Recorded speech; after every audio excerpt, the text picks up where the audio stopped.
Olá pessoal, o nosso grupo ficou responsável pelo seminário sobre iluminação global, Path Tracing, e ele é composto pelos alunos Diógenes, Fúvio, Nicolas e eu, Thiago.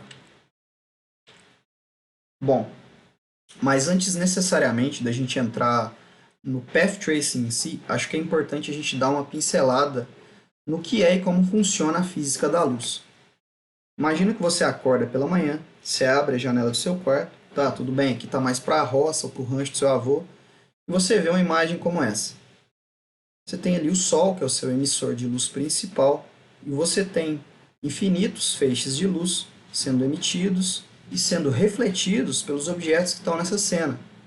E o que te faz ver essa cena como ela realmente é porque alguns desses feixes que estão sendo refletidos, eles estão chegando na sua retina, que é aqui para a gente a sua câmera.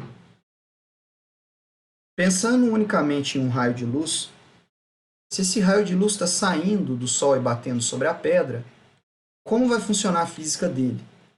O que ele vai fazer? Para onde ele vai? É isso que a gente está vendo, né? Ele sai do Sol, ele vai bater na pedra e ele vai sendo refletido inúmeras, para não dizer infinitas vezes, né? Que ele está batendo no tronco, em seguida ele vai para as folhas da árvore, depois para mais folhas da árvore e assim sucessivamente. Então, um único raio de luz, ele consegue iluminar, ele consegue gerar luz e sombra sobre inúmeros objetos. Então, se a gente...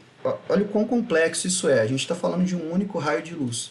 E se a gente colocar mais um? E se a gente colocar mais outro? E se a gente colocar mais outro? Então vai ficando uma coisa mais ou menos assim. Quase como um rabisco de criança, né? A gente tem inúmeros raios de luz sendo emitidos pelo Sol. E esses raios de luz estão sendo refletidos inúmeras, infinitas vezes entre si. E é isso que te permite ver a cena como ela é. Isso aqui é extremamente complexo. A vida real é extremamente complexa. Então, como que o computador vai entender a iluminação de objetos? Como que ele vai entender isso aqui que eu acabei de mostrar? O computador entende essa imagem mais ou menos assim. A gente tem objetos dispostos de uma certa maneira, cada um desses objetos tem um determinado formato, e a partir dessa disposição e desse formato, ele vai conseguir e ele vai entender, calcular a reflexão desses raios de luz. Por exemplo, se a gente tem a pedra, eu posso ter uma pedra polida. E se essa pedra for polida, tiver uma superfície lisa, quase que intacta, a gente vai ter uma reflexão de raios de luz mais ou menos nesse formato. Se essa superfície ela é ondulada, a gente tem algo mais ou menos assim. Cada raio de luz vai ser refletido e vai ir para um lugar diferente, que é algo mais, digamos assim, parecido com a vida real.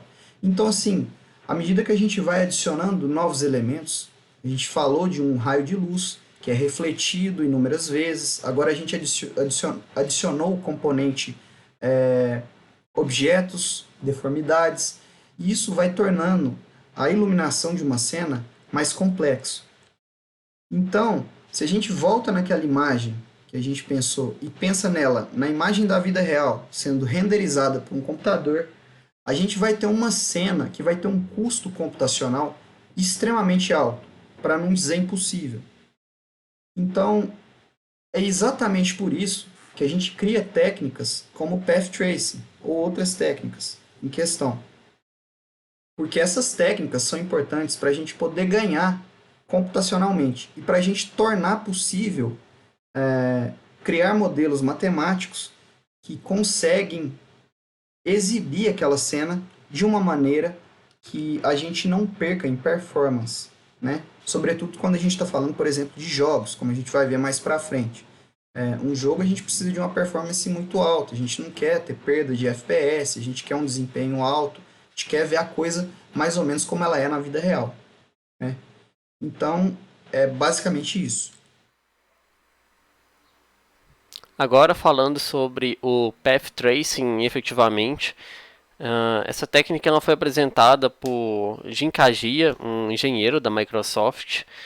Originalmente ela foi usada por ele para encontrar a solução numérica da equação de renderização e só posteriormente o Tim Purcell foi quem pela primeira vez de fato apresentou um algoritmo de iluminação global baseado no Path Tracing. Usando aquele mesmo desenho anterior para ilustrar a situação, qual foi a sacada do Path Tracing? Você tinha a fonte de luz lá iluminando aqui a imagem. Então você teria aqui vários, né, raios de luz. Então ele vem, bate aqui nessa pedra, reflete, bate na outra, vem, bate nessa outra aqui, reflete, vai para o rio, vem, bate nessa pedra aqui e volta.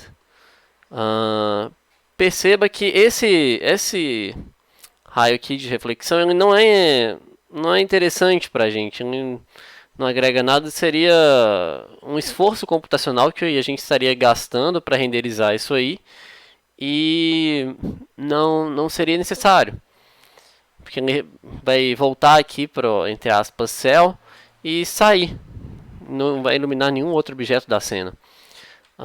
Então, o Path Tracing foi a partir da câmera da cena que a gente tem, a gente traça os vários raios de visão que a gente tem de luz e vai tentar ver se esses raios a gente consegue, refletindo, né, em outros objetos da cena, encontrar, por fim, o ponto de luz.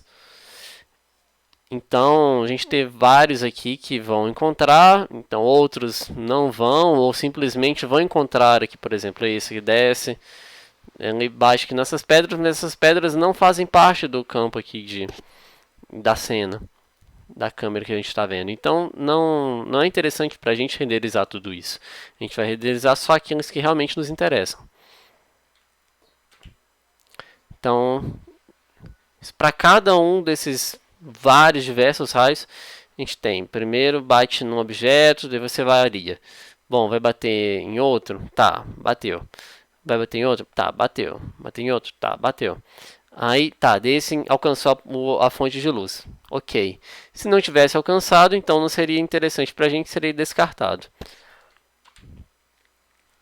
Ainda assim, o esforço de hardware que se precisa para renderizar cenas mais complexas é muito grande. Então, para poder minimizar isso, alguns utilizam a estratégia de acoplar, agrupar esses raios com direção semelhante e mandá-los todos de uma vez para serem renderizados, poupando assim um esforço de ficar catando separadamente cada um desses raios. A seguir, o método de Monte Carlo, que é sobre o Path Tracing, se baseia no método de Monte Carlo para achar esses caminhos. E fazendo um apanhado geral aqui, que a gente pode resumir com os 3 princípios da ótica nos quais o algoritmo do Path Tracing se ancora, o algoritmo original do Kajiya lá. O primeiro deles é que para uma determinada cena, todos os objetos devem contribuir para a iluminação de todos os objetos. Então, quanto mais objetos aqui, mais ele bate, reflete, mais ilumina. O segundo trata de não distinguir aqui, por exemplo, né, entre a iluminação emitida por uma fonte de luz e a refletida por uma superfície. Então, para ele tanto faz essa reflexão que está ocorrendo aqui, quanto essa aqui que está vindo diretamente da fonte de luz. É claro que isso vai sendo mitigado, né, o poder de energia, de iluminar a cena, vai sendo reduzido quanto mais se reflete, mas ainda assim não é feita essa distinção. E o terceiro e último é sobre o espalhamento da iluminação, que vem de uma superfície que deve estar em função da direção da luz de entrada e da direção de saída sendo mostrada, o que também faz todo sentido. Então, a seguir, mais sobre o método de Monte Carlo para os caminhos. Eu vou começar explicando o método de Monte Carlo.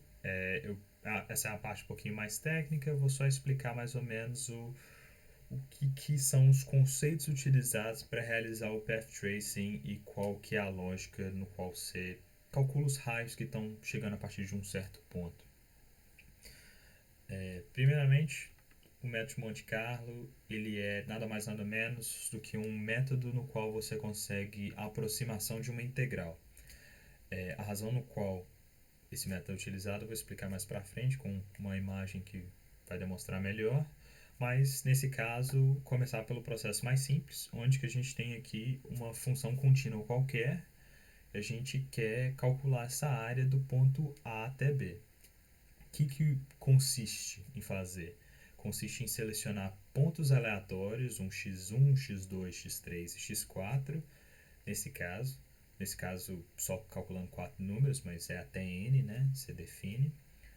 E você gera a área desse objeto e vai somando essas áreas.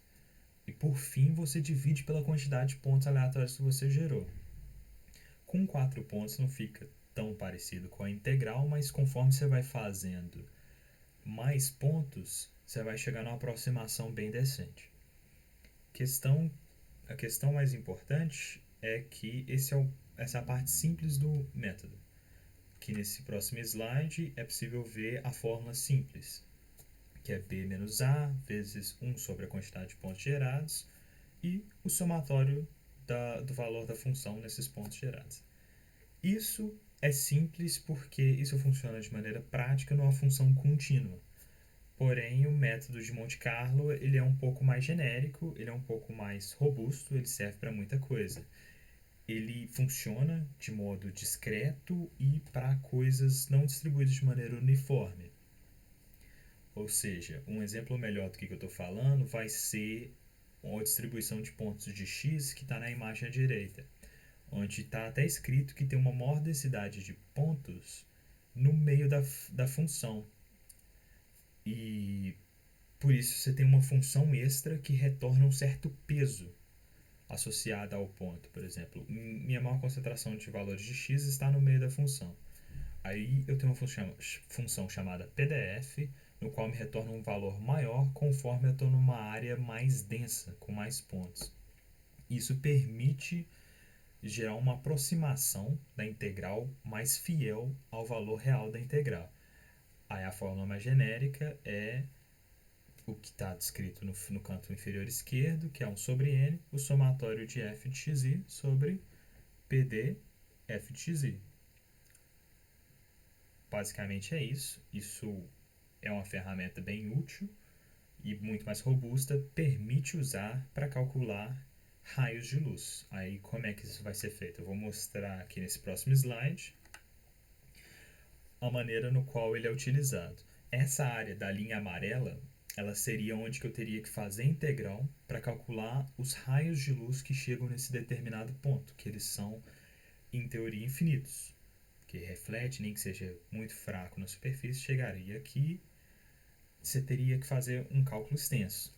Porém, você consegue utilizar a abordagem do Monte Carlo para gerar raios de orientações aleatórias, né, no trecho que você quer analisar, e você gera uma quantidade suficiente para aproximar a integral que seria feita em relação a essa linha amarela. O que é que acontece? Se você não interage com objeto nenhum, basicamente você não faz nada, e se você encontrar algum objeto, você retorna o valor da cor desse objeto. E aí você consegue ter os dados de quais são os raios e por quais objetos foi e de quais objetos está vindo, de quais fontes está vindo, para aquele ponto em específico no qual você está calculando. Isso é relativamente prático, diminui bastante o custo computacional e permite calcular a iluminação de uma maneira mais prática. Só que tem uns probleminhas. Ele não é perfeito, ele não é tão rápido assim. Que é possível observar no próximo, aqui nesse próximo slide, onde você vê onde que ele começa a pesar, onde que ele começa a ter uma complexidade mais alta, um custo mais alto, um custo computacional mais alto, que seria, por exemplo, na hora de calcular a iluminação difusa, que vem da reflexão sobre uma superfície, né? A imagem que está aí, a primeira imagem, o primeiro quadrado à esquerda, você tem alguns raios que estão vindo na direção ao ponto P, basicamente que é o ponto onde que todos estão saindo dali, a primeira linha vermelha, as linhas vermelhinhas, né? E basicamente é o método que a gente mostrou na imagem, na imagem anterior. Só que agora, para cada reta que interagir com uma superfície, você vai rodar esse mesmo método no ponto que esse raio entrou em contato com a outra superfície. Isso aumenta de maneira quase exponencial, né, a complexidade, ou seja, o custo de calcular essa iluminação difusa, né, essa iluminação mais que é da reflexão, né, de outras superfícies, fica extremamente mais pesado. Mas ainda assim permite fazer, estabelecendo um limite legal, dá para fazer um cálculo satisfatório. Essas são meio que os meios no qual a gente usa, a gente não, que é utilizado o método de Monte Carlo para fazer esses cálculos de quais são os raios que estão interagindo com um ponto ou o ponto da superfície, da reflexão de superfície, né? E basicamente esse é o fim mais da parte mais teórica, da parte mais abstrata mesmo, um pouco mais matemática, e espero ter deixado claro. E aí, galera, eu vou mostrar pra vocês o exemplo de uma cena em Unity 3D utilizando o recurso de Path Tracing. Posteriormente, eu pretendo gravar um vídeo explicando como que eu fiz para fazer isso, mas não vai ser mostrado nesse trecho agora. Vamos lá. Vou executar aqui o programinha para vocês terem uma melhor visualização. A primeira coisa que dá para perceber, utilizando o Path Tracing. O chão está com um aspecto bem metalizado e é possível ver o reflexo do carro na superfície. A lataria do carro também está com uma textura metalizada e ela tem uma quantidade significante de reflexos. Dependendo da posição da câmera que eu coloco, você consegue ver principalmente essa luz pontual aqui, que está vindo de uma fonte de luz imaginária mais ou menos aqui. Ela está refletindo de forma diferente conforme a posição da câmera muda. Outra coisa que é possível perceber é que, apesar do robô ter uma textura que era para ser metalizada, como ele não está sendo renderizada com o Path Tracing, ela fica com esse aspecto opaco. Ele não tem sombra incidido nele, seria conhecida como oclusão ambiental. Você vê que não ocorre nele.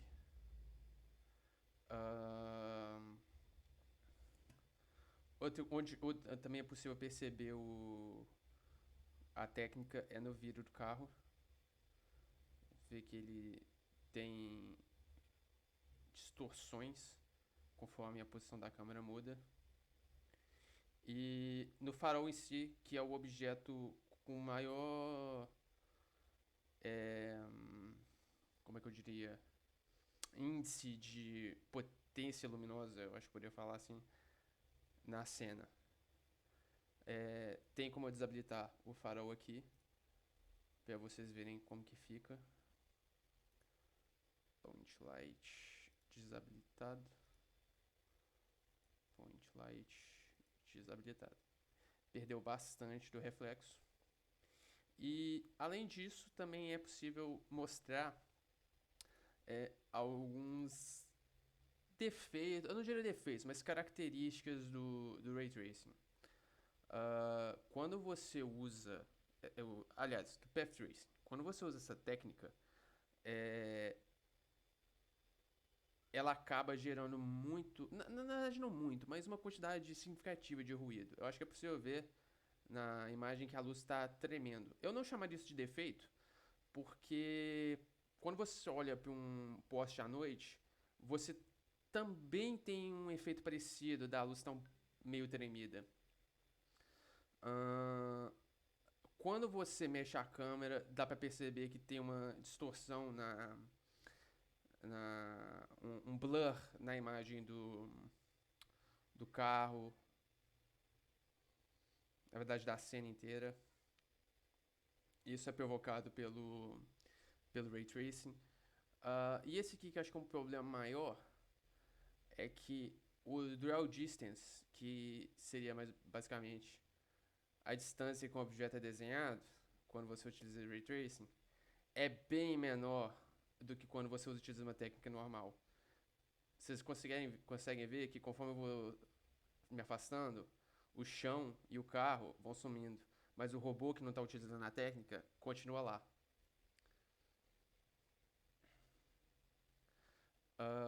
E para vocês terem uma noção melhor de como seria essa cena sem a técnica, ela ficaria basicamente... Ok.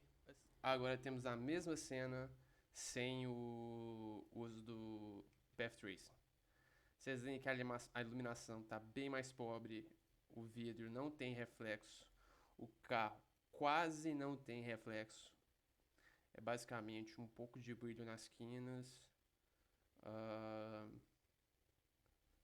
Realmente quase não tem. O pneu completamente fosco.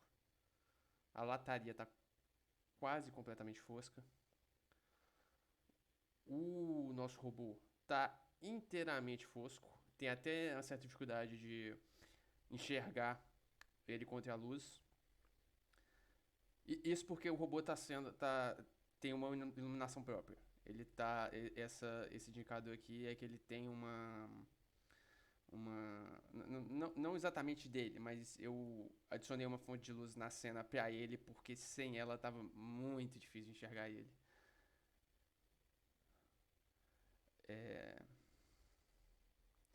E é isso, galera, dá pra ver a diferença. Não tem como ver muito impacto na performance pelo vídeo, mas para quem está utilizando o programa, consegue perceber como que na versão com Ray Tracing você tem um impacto de performance bem maior. Você sente uma perda de fluidez na movimentação da câmera e o computador esquenta bem mais também.